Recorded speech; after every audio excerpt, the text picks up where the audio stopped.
Hezbollah ने drone से उड़ाया नेतन्याहू का मिलिट्री बेस।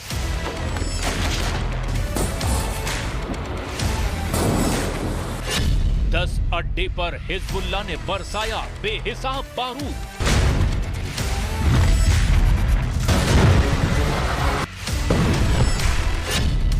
लाल सागर में हूथी विद्रोहियों ने उठाई बारूदी सुनामी।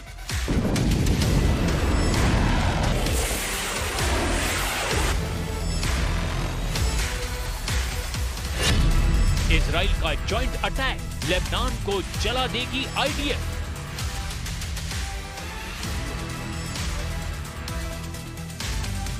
गाजा से ज्यादा बारूद लेबनान में बरसने लगा है। इजराइल और हिजबुल्लाह लड़ाकों में भीषण मारकाट शुरू हो गई है। रॉकेट, मिसाइल और ड्रोन से भयानक युद्ध लड़ा जा रहा है। वजह है हिजबुल्लाह का इजराइल में घुसकर हमला। लेबनान के हिजबुल्लाह फाइटर ने इजराइल में घुसकर हमला अंजाम दिया है। ये हमला मिलिट्री बेस पर किया गया है। फाइटर ड्रोन से बारूद बरसाकर हिजबुल्लाह ने नेतन्याहू का सैन्य अड्डा खाक कर दिया है।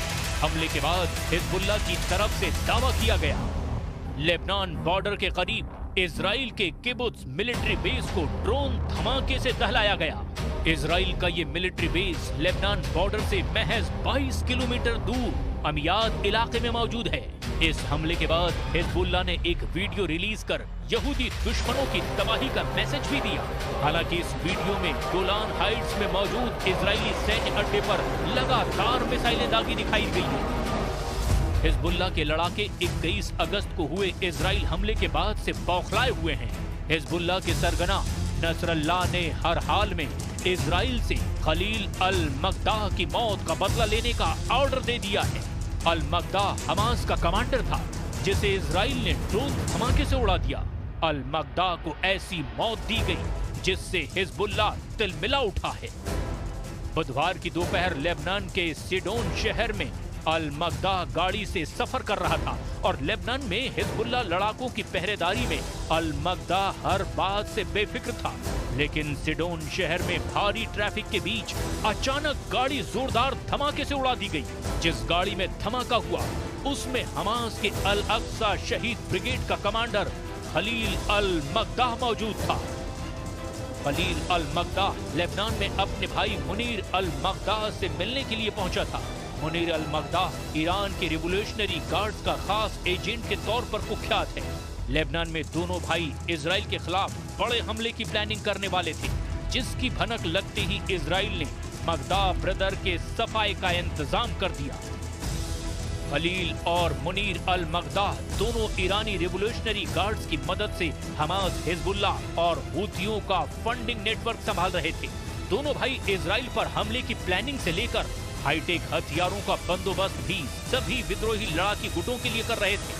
आईडीएफ ने मकदाह भाइयों की कारस्तानी का पता मार्च 2024 में ही लगा लिया था। तब से ये दोनों इजराइल की हिट लिस्ट में टॉप पर थे, जिनमें से खलील को इजराइल ने खल्लास कर दिया और इसके बाद हिजबुल्लाह, हूथी और हमास तीनों ग्रुप एक साथ इजराइल पर टूट पड़े हैं। नेतन्याहू से बदला लेने के लिए हिजबुल्लाह फाइटर जहां इजराइल में घुसकर अंधाधुंध रॉकेट दाग रहे हैं, वहीं हूथी विद्रोहियों ने लाल सागर में कोहराम मचा रखा है। लाल सागर में ग्रीस के आयरन टैंक को मिसाइल धमाके से धुआं कर दिया गया। लाल सागर में एक बोट पर सवार होकर आए हमलावरों ने ऑयल टैंकर पर नजदीक से फायरिंग की। इस फायरिंग में टैंकर में आग लग गई, जिसमें थोड़ी ही देर बाद टैंकर पर दनादन 4 ड्रोन से दागी गई मिसाइल टकराई।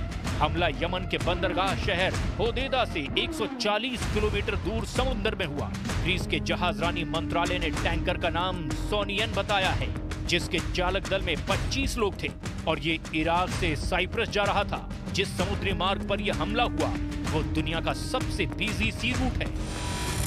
लाल सागर में ऑयल टैंकर पर हमले के आरोप हूथी विद्रोहियों पर लगे हैं। हालांकि हूथी लड़ाकों ने अब तक इस पर कोई बयान जारी नहीं किया है। उधर हमले के बाद फ्रांस ने 29 लोगों को बचाने का मिशन शुरू कर दिया। फ्रांस ने अपने डिस्ट्रॉयर से लाल सागर में ड्रोन और बम से लदी एक बोट को भी बर्बाद करने का ऐलान किया है। लाल सागर में बड़े हमले का अलर्ट ब्रिटिश नेवी की तरफ से भी जारी किया गया है। $1 ट्रिलियन के कारोबारी रूट को हूथी और हिजबुल्लाह लड़ाके दहलाकर अमेरिका और पश्चिमी देशों से बदला ले रहे हैं। वहीं पश्चिमी देश लाल सागर में हो रहे सीरियल हमले के लिए ईरान को जिम्मेदार ठहरा रहे हैं। लेकिन हिजबुल्लाह लड़ाके इजराइल को साल 2006 की तरह सहलाने की तैयारी में जुटे हैं। हसन नसरल्लाह इजराइल से कई हिसाब चुकाने की फिराक में हैं। इस बार हिजबुल्लाह के पास ईरान की मिसाइलों का भी अच्छा खासा बैकअप है। लेबनान के हिजबुल्लाह लड़ाके दुनिया के सबसे शक्तिशाली गैर सरकारी गुट हैं, जिनके पास लॉन्ग रेंज रॉकेट और हाईटेक ड्रोन जैसे हथियार हैं। रिपोर्ट्स के मुताबिक हिजबुल्लाह के पास कुल 1 लाख रॉकेट हो सकते हैं। हिजबुल्लाह के नेता हसन नसरल्लाह ने 2021 में जानकारी दी थी कि उनके संगठन में करीब 1 लाख लड़ाके शामिल हैं। Institute for strategic studies think tank के एक अनुमान के मुताबिक हिजबुल्लाह के लड़ाकों की कुल संख्या 20,000 से 50,000 हो सकती है। थिंक टैंक दावा करते हैं कि हिजबुल्लाह के पास 1,20,000 से 2 लाख के बीच रॉकेट और मिसाइलें हैं। नसरल्लाह दावा करते हैं कि वो अपनी मिसाइल और रॉकेट से पूरे इजराइल को तहस नहस कर सकते हैं। इजराइल और हिजबुल्लाह के बीच युद्ध कोई नई बात नहीं, दोनों की दुश्मनी 5 दशक पुरानी है। इजराइल ने पहली बार लेबनान में घुसकर हिजबुल्लाह को तब पीटा था जब ये ग्रुप उभर रहा था। 1982 में जब हिजबुल्लाह के गठन का ऐलान हुआ था, तब लेबनान में गृह युद्ध चल रहा था। इजराइल ने उसी साल हमला करके दक्षिणी लेबनान पर अपना कब्जा जमा लिया था, जिसके बाद हिजबुल्लाह फाइटर्स ने इजराइल पर बड़े भयानक हमले किए थे। बरसों चली लड़ाई के बाद साल 2000 में इजराइल ने लेबनान से कब्जा हटाया, मगर साल 2006 में एक बार फिर हिजबुल्लाह ने इजराइल पर हमला करके युद्ध के लिए उकसाया। जवाब में इजराइल की सेना ने हिजबुल्लाह पर हमला करके भारी नुकसान पहुंचाया था। हिजबुल्लाह और इजराइल की दुश्मनी का नया दौर 7 अक्टूबर के बाद शुरू हुआ है। हमास के इजराइल में नरसंहार कांड के बाद से हिजबुल्लाह उनके समर्थन में इजराइल पर रॉकेट बरसा रहा है, जिसमें उसकी मदद ईरान करता है। असल में हिजबुल्लाह के supreme commander Hassan Nasrallah Iran के सुप्रीम लीडर अली खामनेई के भरोसेमंद लीडर के तौर पर कुख्यात है। शेख हसन नसरल्लाह साल 1992 से हिजबुल्लाह के सुप्रीम लीडर हैं। शिया धर्मगुरु नसरल्लाह को ईरान के सर्वोच्च नेता अयातुल्लाह अली खामनेई के करीबी कहा जाता है। साल 1981 में अयातुल्लाह रूहुल्लाह खुमैनी ने अली खामनेई को लेबनान में अपना निजी प्रतिनिधि नियुक्त किया था और तब से अली खामनेई का लेबनान को लेकर खास लगाव है।